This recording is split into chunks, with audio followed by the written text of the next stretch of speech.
You're listening to the AFTERBUZZ TV Network, now the largest new media platform on the web, and your #1 source for after-show entertainment. Very good, Keith Johnson.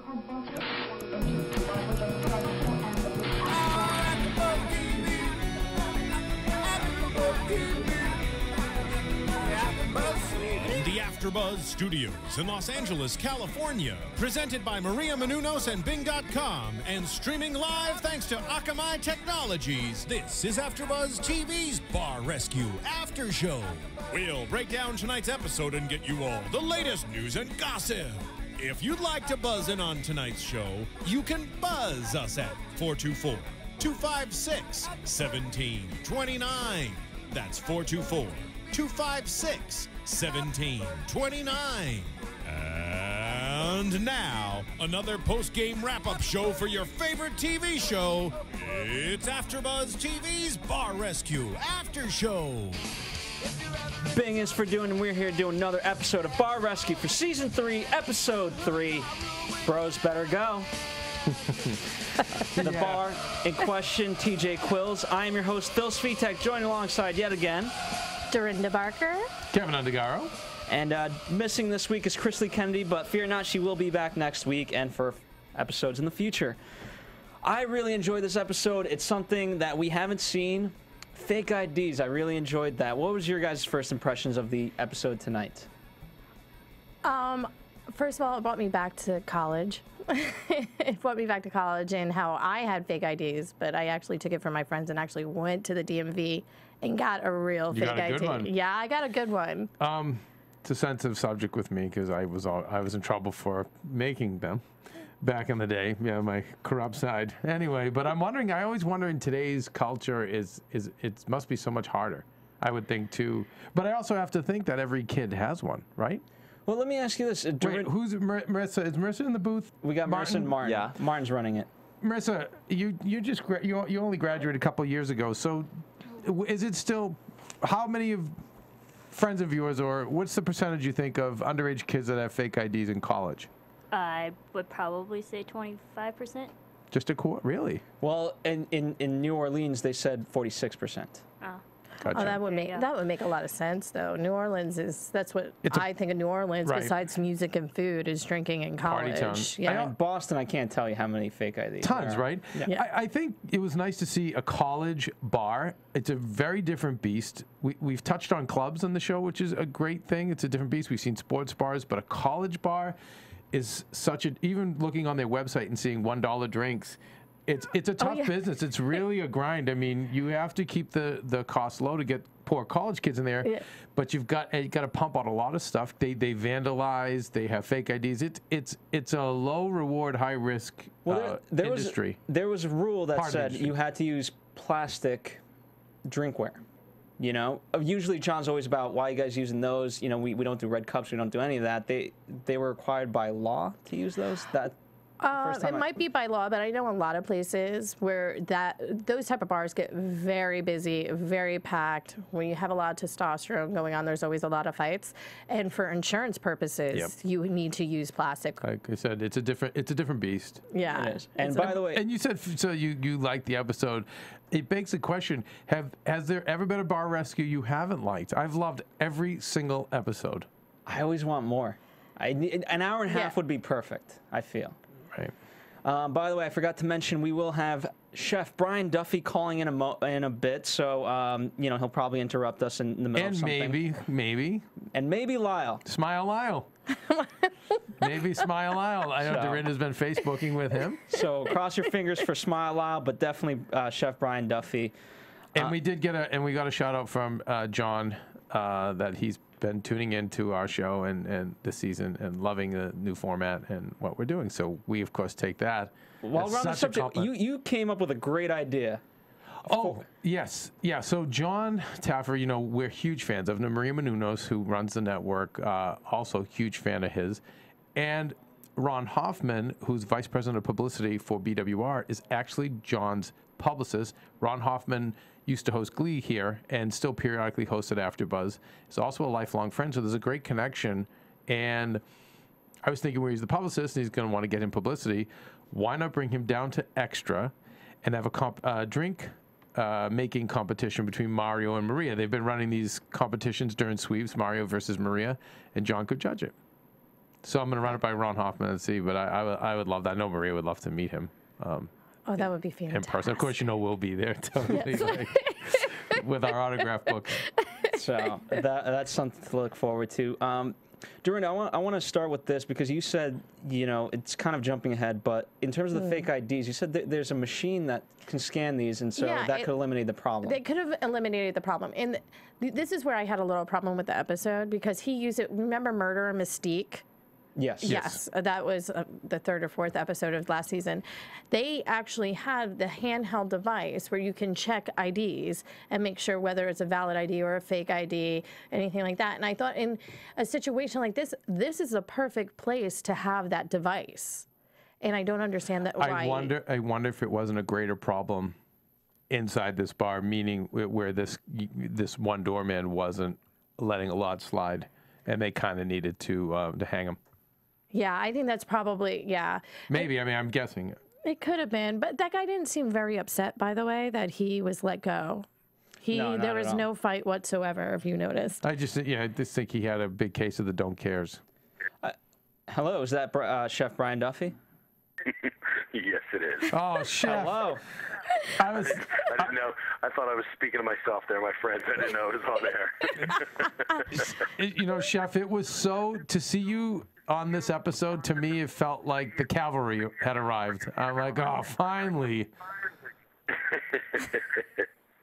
Yeah, it was, it was pretty funny because John actually did call me, last minute. Because originally they were just going to leave the fact that there was no kitchen. And it was who decided to spark the kitchen? Was it John? Oh yeah, absolutely. Hold on, guys. I get it. Let me get off. Yeah, I think we have the echo. Yeah, it's getting worse now. now. Is that better? Better, much better. Yeah, thank you. All right, cool, no problem. So John. Yeah, it was John. I mean, John. He makes the final decisions on a lot of that stuff. And he decided to flash the bat signal and get you to come down. I thought it was great. And what a device. Yeah. Had you been familiar with that device before? Yeah, absolutely. I've used them in properties before, and I have put them in a couple different restaurants. I have an organic place everything was under 500 calories, so it was a great fit for that. They also, they have them in every Starbucks and Subway and convenience shop these days. Tell me about Spellman. You couldn't turn him into a cook? Yeah, that was pretty funny, man. What was No, God, I'll let you talk. I want to hear from you. Those guys is they totally want to see the success happen. Wow. They knew it. It was simple. They knew that they've been taking advantage of their buddy. They knew they couldn't live the crazy college lifestyle for the rest of their lives. That at some point, somebody was going to call their mom. Wow. And, we know John did, which was interesting. But that's really good to hear. Was shocked. I mean, I seriously, when I was standing outside in MCR, the master control room, and they're like, all right, dude, Taffer called his mom.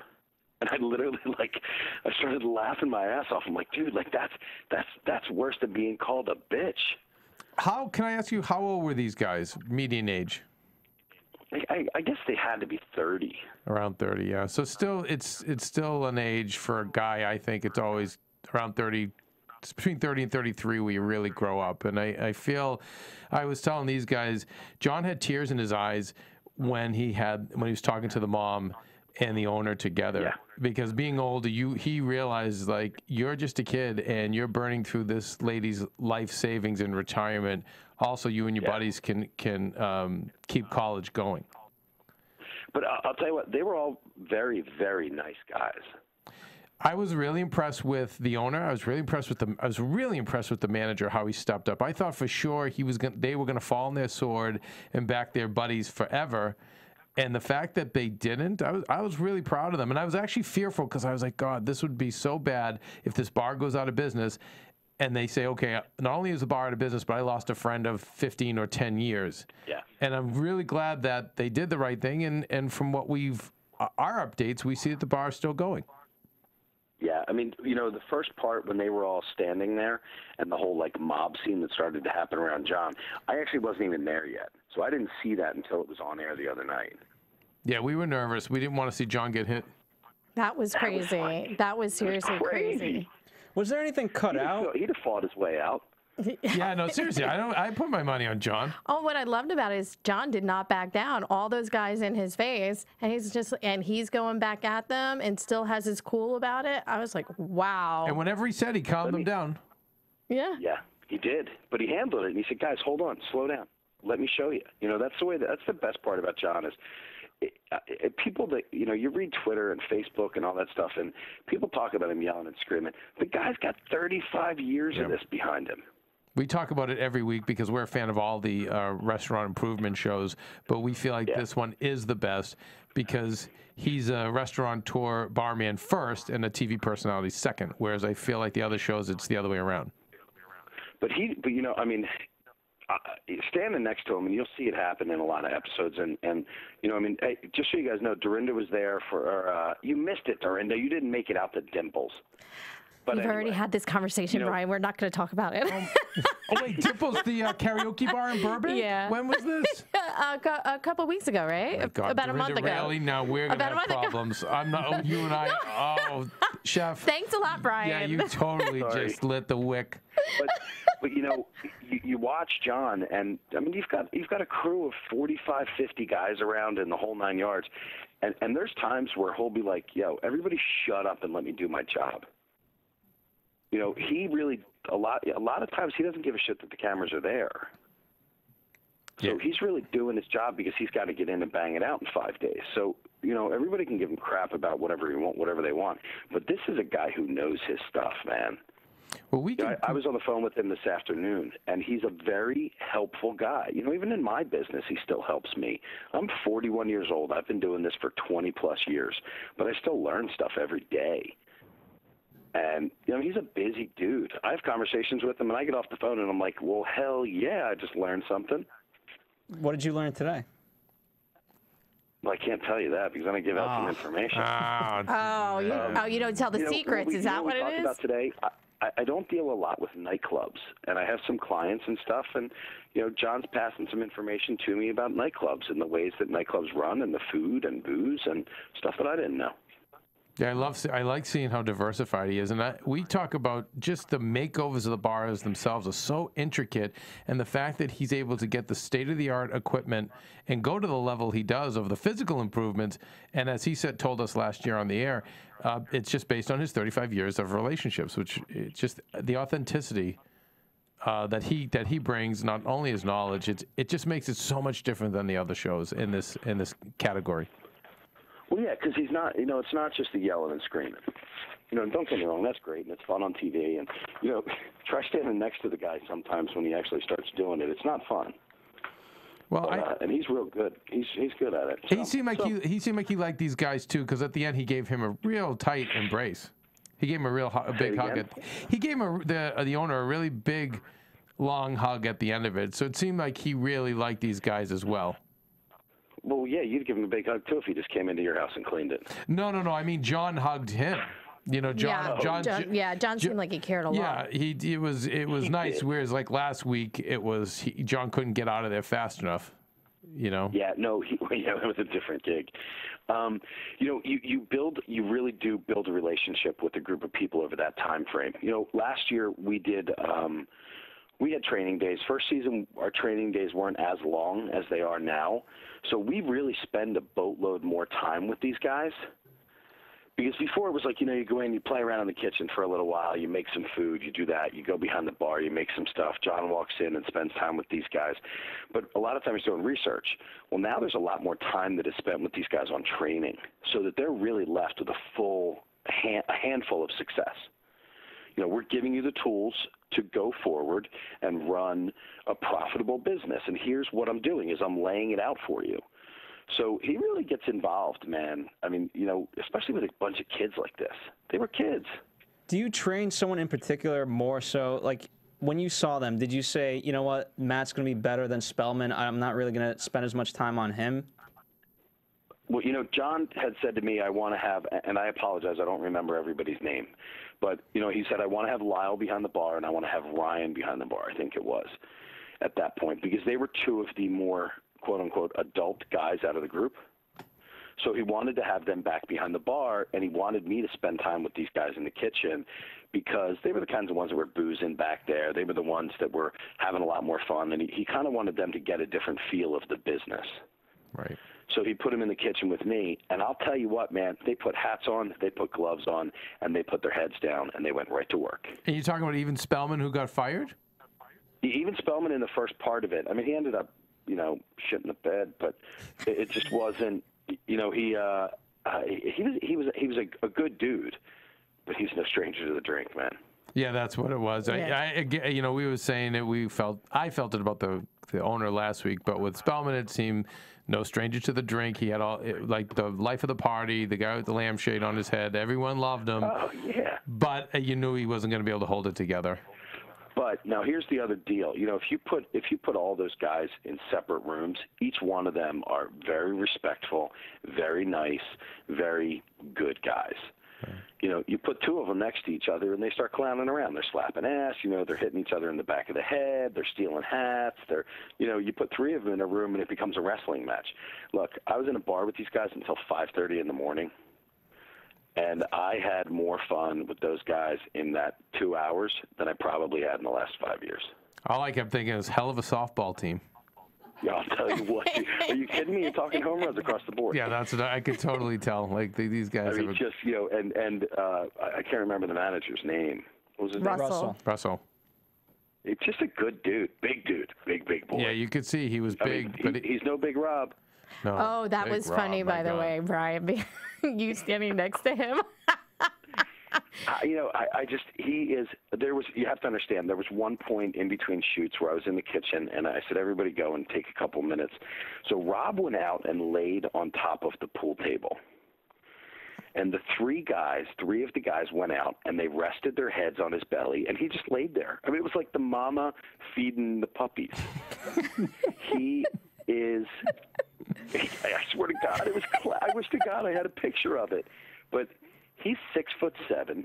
He buys shoes every 2 years because he has to have them custom made. Size 18. They're an 18.5 shoe.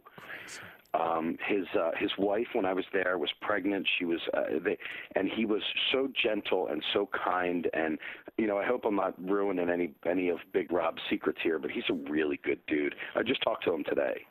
No, you know what? Sometimes when guys like that are so big, we have someone, one of Big Joe's with us, and he doesn't really get mean with people either because he just knows he could sneeze and knock somebody over. So a guy like that, I could see him being gentle because he doesn't have to be. I mean, who's going to mess with him? Yeah, he just cracked me up, man, because he was just so big, and you know, he walked around and everybody knew who he was. I mean, he walks down the streets like the mayor of New Orleans. You could tell he cared, though. You could tell. A good thing now. No, but you know what? You could tell he cared because whereas the other kid didn't care about the ID situation, it seemed like he did. Like he responded. I thought. And that other kid really just wasn't even into the whole game. You know, he really didn't want to be there from the beginning. It was kind of, you know, it was really just kind of a pain in the ass for him. He didn't want to show up on time and do all of that stuff. And that's just a show of who you are. Dorinda was mentioning, why didn't you guys buy them one of the ID checking machines like we've seen in other episodes? Was it because we wanted to get rid of that kid anyway and kind of expose him? You know, there's so many products that make it on air that sometimes things don't make it on air. So if I'm not mistaken, and I can't remember 100% because I really had a lot to do in that kitchen. You know, that oven is a $13,000 oven. Yeah, nuts. So we put in a state-of-the-art kitchen for them with brand new refrigeration and plumbing and walls and, you know, the whole 9 yards, because we weren't about to put a $25,000 hood system into place with a bunch of guys that had no idea how to cook food. So there was so much focus put on other areas of it that I can pretty much guarantee that they were given one of the ID systems, and it probably just didn't make it to air. I see. And let's talk about the menu real fast. Whose idea was that? Was it John's? Was it yours? Coming up with, you know, the different schools and things like that. That was John. John has a basic plan in his head on which direction he wants to go, and then he'll say to me, hey, Brian, we want to do really cool, simple bar food. What are your suggestions? And then I write a whole bunch of menu items down. Culinary producers and I kind of sit back, and the culinary producer's name is Nerese, and she's really good at what she does. And she, John says, hey, this is the direction. And then I write food items down, and then we go back and forth. We submit it back to John. John says yes, no, lower the price, raise the price, too many in that one. And then I just go to town designing them. He's amazing. My God. Now, when you left there, did you feel that you actually taught these guys enough know-how, like when it gets busy, that they could handle that kitchen on their own without being real cooks or chefs? Because they weren't. Dorinda, when I left there, I had gotten home from the casino at 7:45 in the morning and got on an 11 o'clock flight to Vegas. So I don't remember what I remember. No. Yes, I absolutely did. I left them with what I call a kitchen map. Mm-hmm. And a kitchen map is a couple of pieces of paper that we have laminated that have pictures of the final item. So you know that tabletop display that you saw? Yes. In there were pictures. Well, we had taken digital images of all of the food, and I write down every single step that's involved in making those items.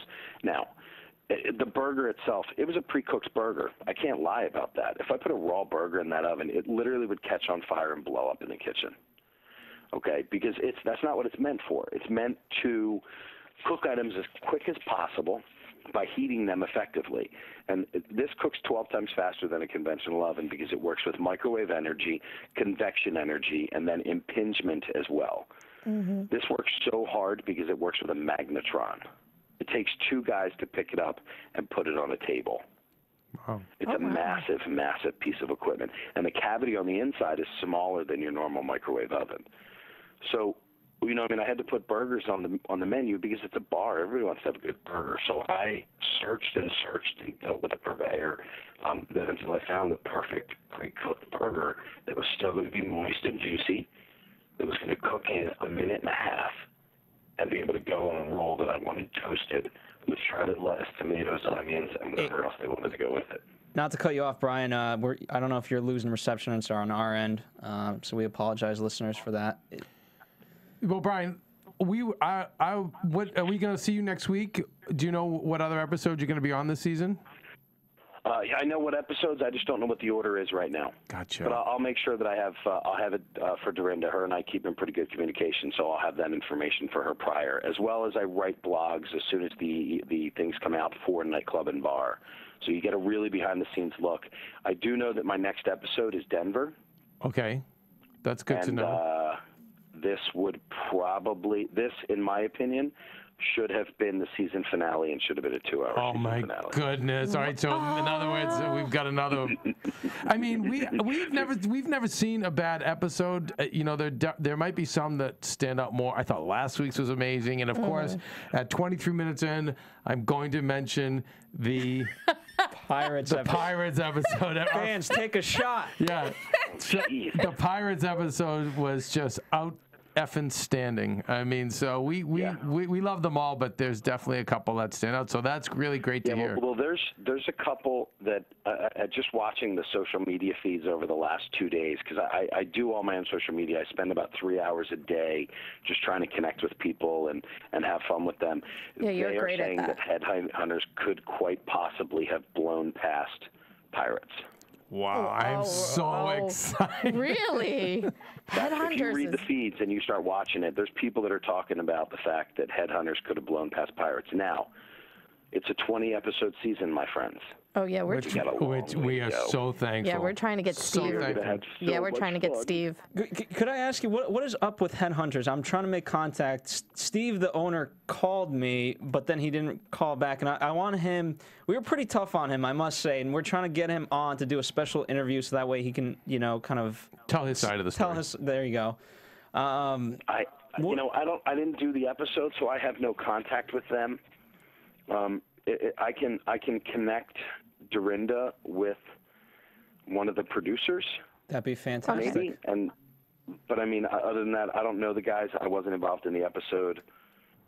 Chef, before we let you go, where can our fans find your blog? Well, you can find anything that I do documented for a 24-hour period on Facebook, and it's real simple. It's Chef Brian Duffy. Tweeting, you can follow me on Chef Bri Duff, and then my blog goes out before every episode that I'm in at Nightclub and Bar. Excellent. All right. Well, Chef, thank you so much. We'll just call Dorinda. Exactly. We'll call Dorinda. But no, Chef, thank you. I know we'll talk to you before the end of the season, but thank you. It helps so much. You got it, guys. Thank you very much, and thanks for all the support on the show. Of course. We absolutely love doing it, and talking to Taffer today again, we got a big season coming up, and he's having a field day, and so are we. So amazing. We're happy. Best show on TV. All right, thanks again, Chef. That's what they keep saying. I don't know. It was a big night last night between this and the Oscars. Yeah. No. I didn't watch the Oscars. I'm a filmmaker. No, I watched Bar Rescue. I watched them both. All right. That's just so you know, last week's episode were the highest numbers that the show has seen. Oh wow. And rightfully so. Yeah. Yes, on so many levels. Rightfully so. Yeah, it was one of the biggest for Spike, so it was a monster. It was good. So good. Okay, right, Jeff. Have fun thanks. out there. All right, talk to you later, Brian. Wow. Take care, guys. See you. So that was great. He's fantastic. Yeah, he's amazing. I mean, when he showed up, I'm like, oh, finally, Chef Brian's here to save the day. He's such a great, he's a great Tonto to John's Lone Ranger. I think he's definitely his best soldier. Yeah, and he's not afraid to say what's ever on his mind. And he's also, as much as gruff as he can be, he's also so kind and gentle and wants to teach people. He actually is a great teacher and loves to tell people how they can improve and do better, and he wants to see people do better. Could I switch it to Elaine? Only because what I loved, they were like, a girl? Really? They're good mixology. A girl bartender. I was like, what? The best bartenders are girls. Best bartenders. I was so angry. You have no idea. I was so angry when they said that because I was like, I could run circles around you guys, and I haven't touched the stick in 2 years, and I can still run circles around you. I give Russell a lot of credit because as soon as the daiquiri is made, he was like, I can't believe that came from our bar. So at least he admitted that. No, Russell was great. I mean, he grew. I thought he was going to be, because most of the time the managers are so difficult, or the owner, all the way to the end. But these guys fell in line pretty fast, and then they were consistent. Yeah, no, I was rooting for them, and poor Lyle. And hopefully we get him on the phone. Smile, Lyle. Smile, Lyle. But, here's the thing about Lyle. I have been Lyle. We talked about it before.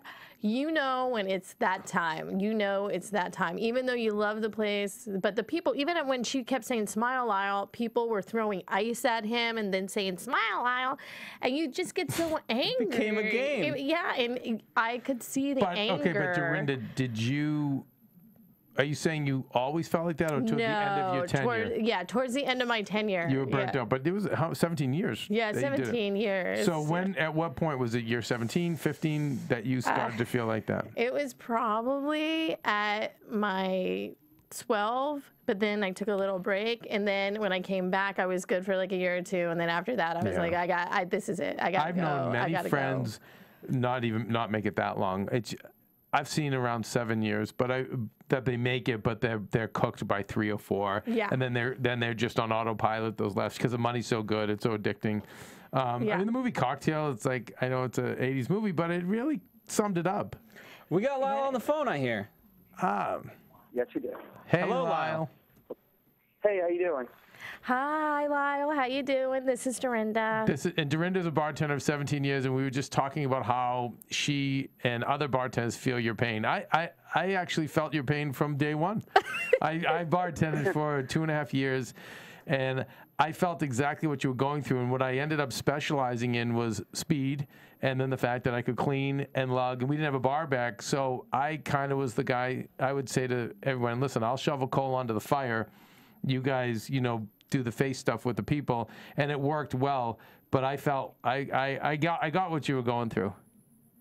Yeah, it's 11 years at the same exact place. It kind of gets a little old towards the end. And I had just gotten another bar job about 3 months before, and I was working over there.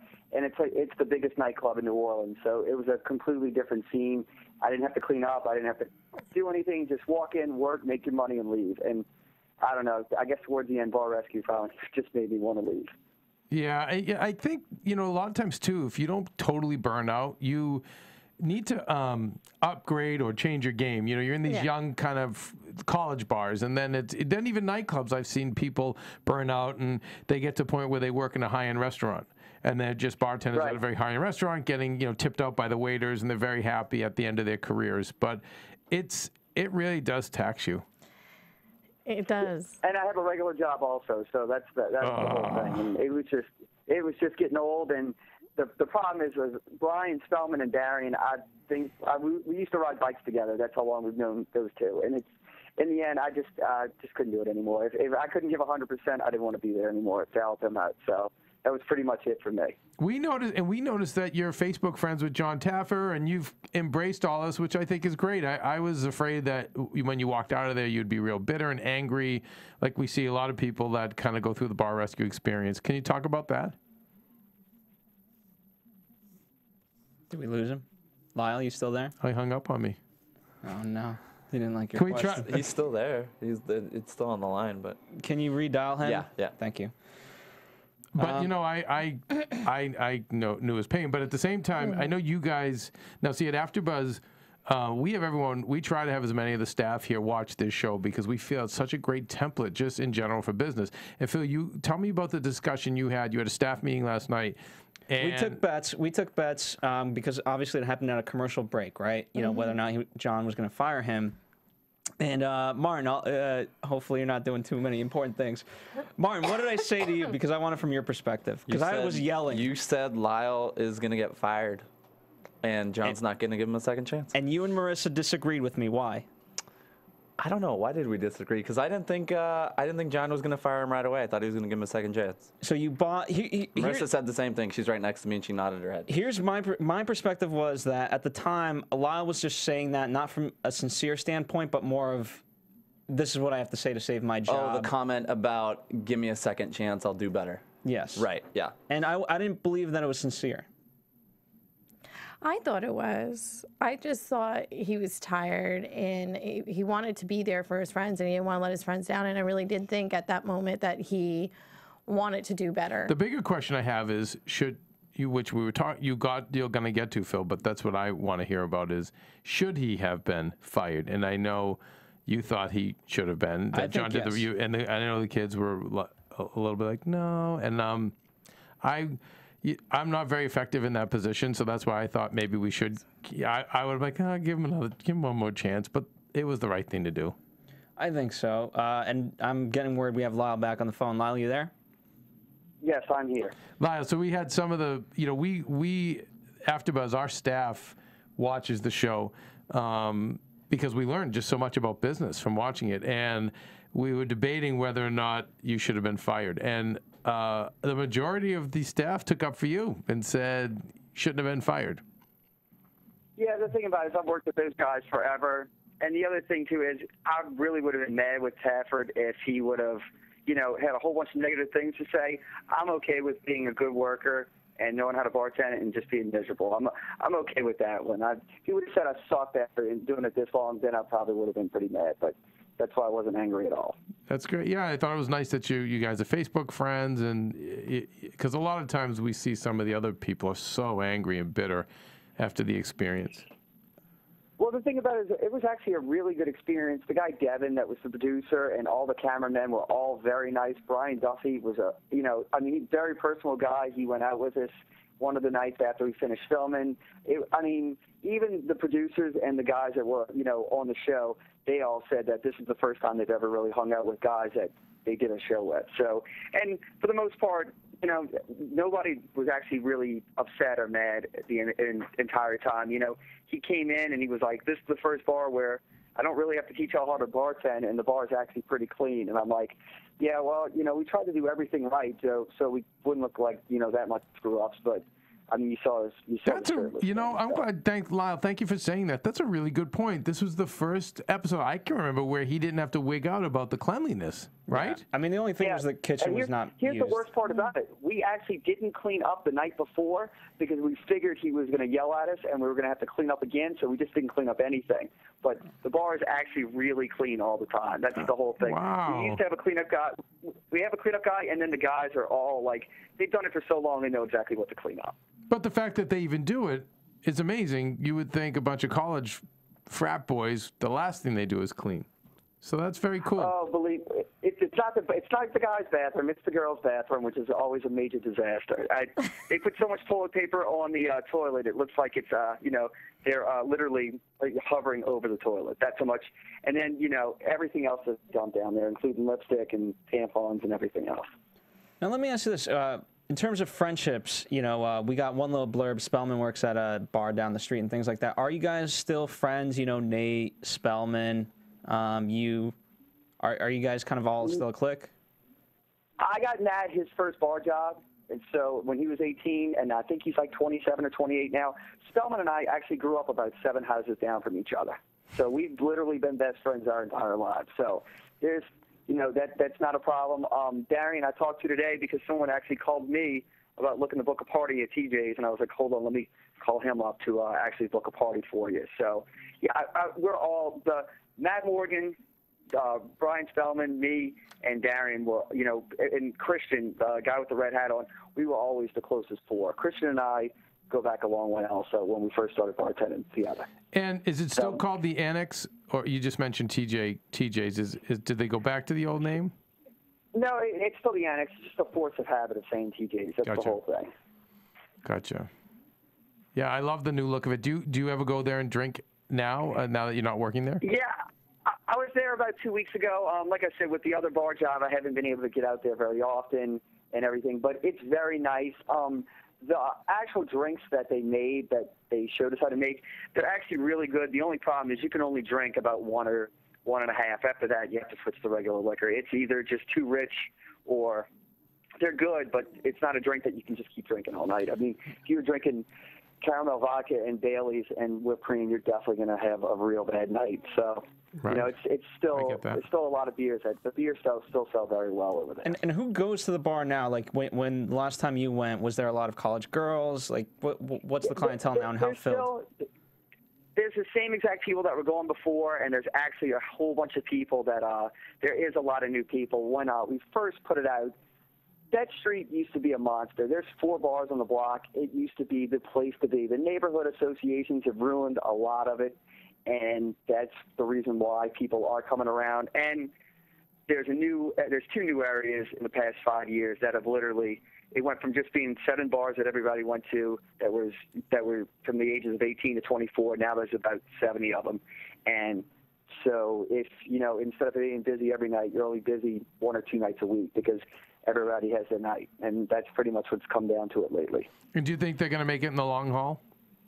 The Annex? Oh, yeah. I mean, the thing about it is they have the one advantage. They have, after it's all said and done, about 21,000 kids literally 2 blocks away. So, I mean, I think there always will be in business unless for some reason the landlord, upped the rent to $8,000 a month.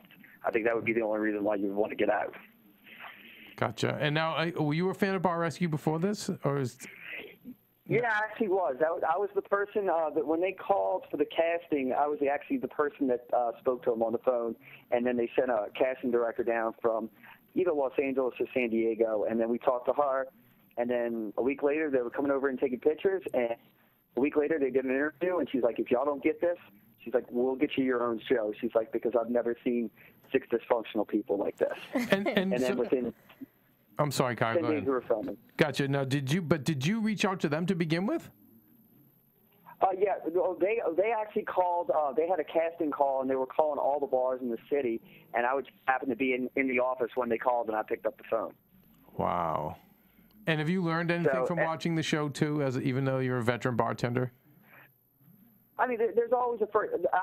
My thing was, on the stress test, I didn't want to even bartend. All I wanted to do was the food. I had never done food in my entire life, and that's all I wanted to do. Spellman was so hungover that he couldn't bartend that we had to switch, and that's the reason why.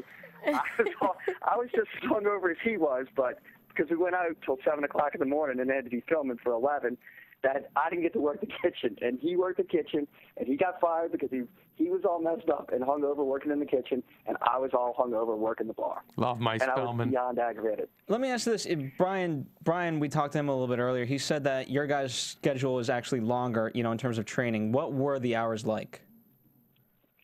We went from 11 in the morning till about 11 at night. Thursday, Friday, Saturday, Sunday, and then they were closed on Monday. And then Tuesday, they went from, I wasn't there on Tuesday. I didn't get there till that night because I was off the show. But I think they went from like 2:30 to almost 3 o'clock in the morning. Wow. It's really impressive what they do in that short amount of time. They cut a lot of scenes out. It could have been 100 times worse. If you would have seen the Halloween night, the night before when they had the hidden cameras, I hope no one ever sees that footage. All right, can you just, yeah, because we saw that in the Facebook site that there's a lot that was cut out. We hear that every week. So, you know, so much was cut out. Can you tell us a little bit of what we would have seen? You know, there was pretty much everyone that was in the bar there on Wednesday had their shirt off, whether it was a guy or a girl, or if they worked for Bar Rescue. If they were a producer, director, cameraman, they might have all had their shirts off, chugging bottles. It was a real experience, and I think we almost all have had our pants off out in the street after. So amazing. Anything's possible. It's funny, you know, Chef Duffy, we were just on the phone with him. He said he loved you guys, and we saw some genuine affection with John and the owner at the end, and I did get the feeling that you guys are a bunch of good guys and that they really did like you, and we don't often get that. With the shows. It wasn't. The thing about it is, it's not a cutthroat thing. Everybody knows their position, and people don't work random nights. Your schedule is the same schedule every single week. If you work Friday nights, then you work every single Friday night because that is your night, and it is your night to promote. And Darian would go over the specials, what you want to do, but whatever decision you make, you have to keep it. Okay, and so before we let you go, have you seen the Pirates episode? Yes, I have. Okay, comments, please. Okay, here's the thing. I think I've only seen negative comments on Facebook, but they seem to still be open. I guess no press is the worst press, so even if you have bad press, you know, I guess it's a good thing. I think, is it in Maryland or Arizona? Where's it? Maryland. Where's that? Maryland. Right. If for some reason I was in Maryland and I was in that area, I would have to go check it out. Yeah. I'm just saying, and I would buy drinks. I'm not saying I'm a fan of Bar Rescue, and I'm not saying I go over there and ask them 1,000 stupid questions, because I wouldn't, but I think I would have to go over there. Yeah, I mean, 100% would. No, and it is great publicity for them, and I thought that was, because we interviewed her, and that's what I found was the irony. She was like, nope, nothing good came out of it. I said, not even the free equipment? Nope. I said, not the renovations? Nope. I was like, this had to be about $30,000 or $40,000 worth of free equipment. Yep, but nope, that didn't help us. Not even the reason. Go ahead, Lyle. And I've seen the Yelp ratings, and I heard when they have like Talk Like a Pirate Day, I heard it's like their busiest day. But I mean, that's only one day a year. I really don't know. I mean, Brian, this is a very weird story. We went to a truck food show. They have the food trucks, so everybody has their food, and it was down in the French Quarter. Brian Spellman and I actually went to it, and we walked into a bar to use the bathroom, and they actually had like a Pirates convention going on. And the guy said it was a 1 ale minimum for us to use the bathroom. And I was like, you know what, this is enough for us. We're going to go somewhere else. Oh, everyone's drinking the pirate Kool-Aid. Yeah, if you ever get around those guys, there's no blinking. Very serious. Yeah, if there's blinking, it's only with one eye because they all had patches. So, Lyle, I know that I have one more question for you. How do you feel about female bartenders? The thing about it is I've only worked with one or two my entire life. I guess the thing about it is since we worked with so many guys, the guys, like if they flare out, it doesn't really matter because there's always another guy that'll take the position.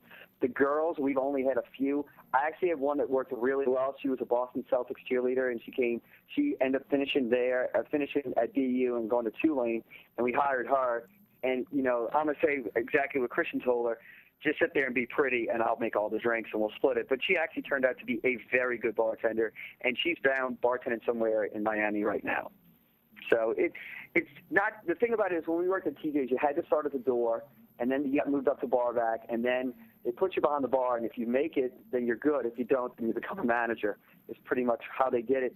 And like I said, Spellman said, I mean, he was almost a doorman for like a year before he actually got behind the bar. And some of those guys get really mad when a girl just walks in and bartends in front of them when they've been sitting there for a year and a half waiting to get behind the bar.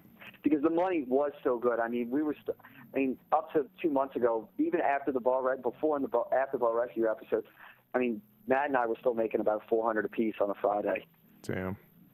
Good money. So the money was good, but it's just, I haven't worked with very many girls. That's the whole thing. Gotcha. All right, well. And whatever, go ahead, say your last thing. No, that's. Do you have any more questions? I'm always willing to answer. All right, no, we'll please stay in touch with us. I know we're connected with you now through Dorinda. Thank you so much for coming on, and I'm just glad. I'm glad it all worked out. You know. I'm glad it all worked out too. Like I said, nothing but positivity all around. Especially Brian Duffy, probably one of the coolest guys of all time.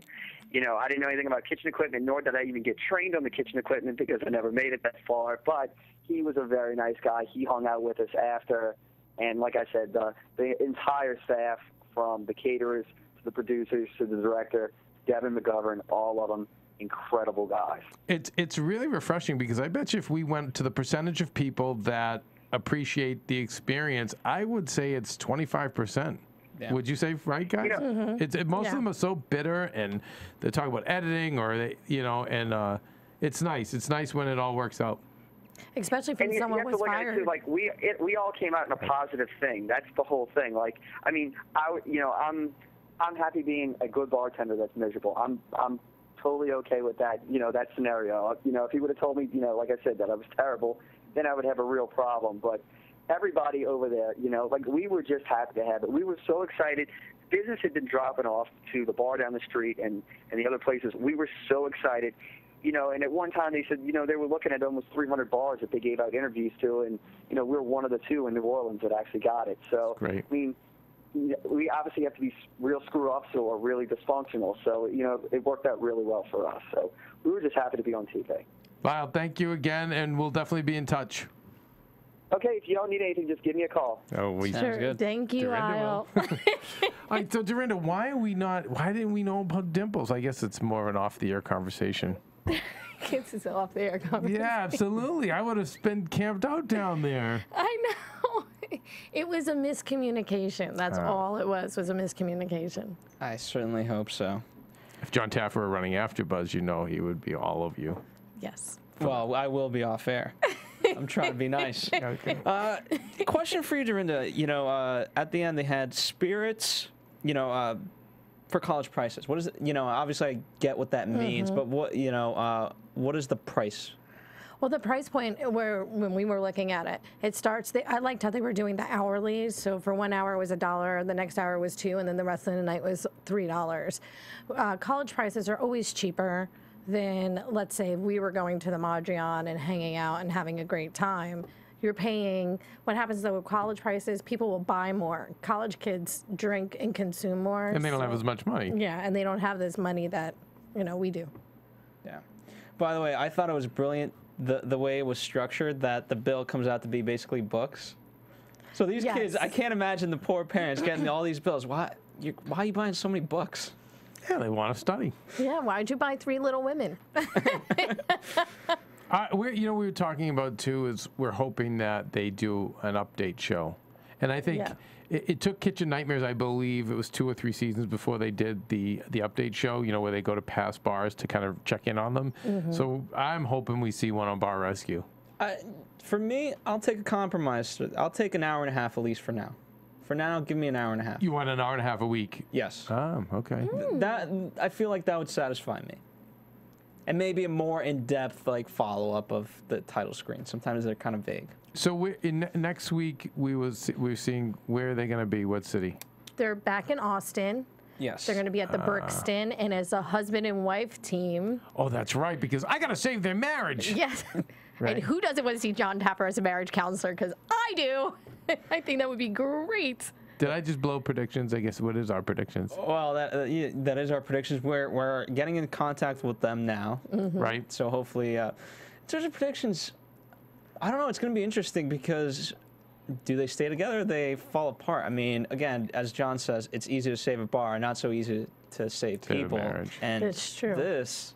These aren't friends. This is a marriage. I don't even care. I can't get over 20 episodes. I'm so excited that we have that many episodes of this.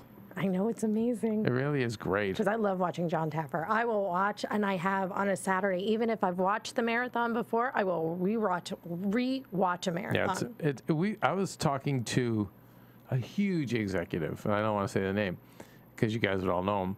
And I was saying how we watched this show to learn. He said, "Really?" And so he's going to get into it. No, he said he did watch it, and he said, "Yeah, I'm going to do the same with my staff."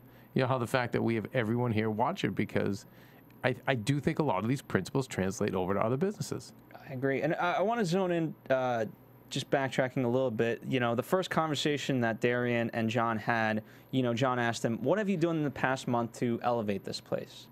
You know, and so it's, you know, speaking after Lyle, it's interesting that they thought that they were doing a decent job. You know, they were cleaning, they were doing all these things. And I don't know, on the surface of things, you kind of look at it, you're like, well, I guess you're not doing too bad. Well, to hear the fact they were cleaning, to hear the fact he was making $400 a night in tips, it's like, did it need rescuing? Now, that's my question. Well, that was the whole thing. But John did talk about in the episode that they were giving drinks away. That was the other thing. You're right. So you're right. That would increase their tips. That would increase their tips. Yeah, you're right. And that was one thing that bothered me, because you know how John does the liquor, like how he'll do the excuse me, I'm so sorry for stuttering for a moment. I forget the term. Yes, the term I'm thinking about, where, you know, they're doing inventory. The ratio, right. Ratio. And they didn't do that here. If he thought he was stealing, if he thought anyone on the staff was stealing, I would have done that too, just to show how much you were losing. I think they did, but again, that's why I want an hour and a half, because that probably wasn't there. It just didn't make this cut. You know, well, he said 7 shots you did or whatever, you know. Yeah, I couldn't believe that they were still standing after 7 shots.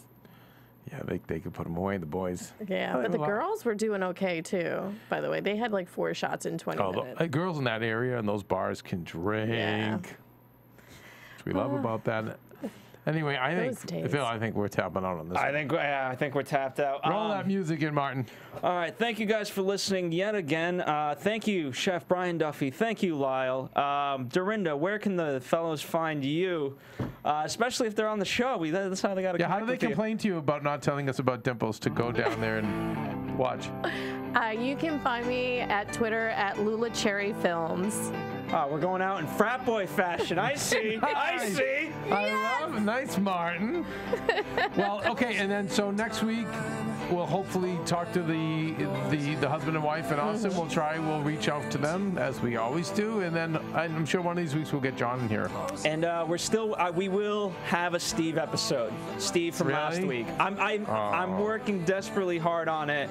But Dorinda seems to have this magic, so if you want to take over. Okay.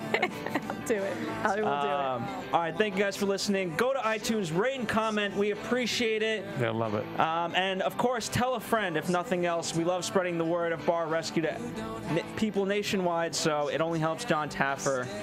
So. And it helps AfterBuzz. And Chrisley will be back next week. She will. Yeah. See you next week. Bye, guys. From Bing.com, executive producers Maria Menounos, Keven Undergaro, Phil Svitek, and the entire AfterBuzz TV staff, we would like to thank you for listening to the AfterBuzz TV network.